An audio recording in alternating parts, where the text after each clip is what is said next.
बार्शी पोलिसांनी दिलेल्या माहितीनुसार आणि MIT कॉलेजच्या महिला सुरक्षारक्षक अनिता विनायक साखरे वय 41 यांनी दिलेल्या फिर्यादीनुसार आत्महत्येची ही घटना 24 जानेवारी 2026 रोजी सकाळी उघडकीस आली।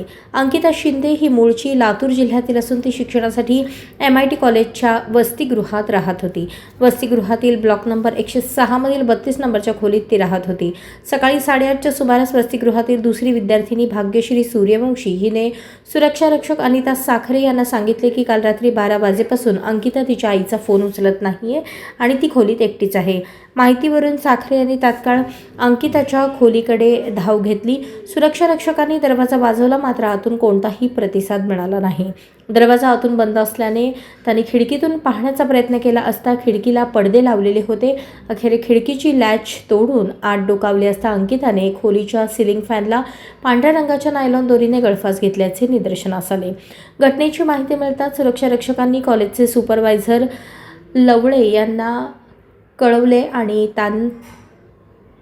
आणि त्यानंतर बार्शी तालुका पोलीस ठाण्यात खबर दिली। अंकिताने आत्महत्या का केली याचे कारण अद्याप अस्पष्ट असून अज्ञात कारणावरून तिने हे पाऊल उचलल्याचे प्राथमिक तपासात नोंदवण्यात आले आहे। या प्रकरणी बार्शी तालुका पोलीस ठाण्यात अकस्मात मृत्यूची नोंद करण्यात आली असून पुढील तपास सहाय्यक पोलीस उपनिरीक्षक दत्तात्रय भालेराव आणि पोलीस उपनिरीक्षक दिलीप ढेरे करत आहेत।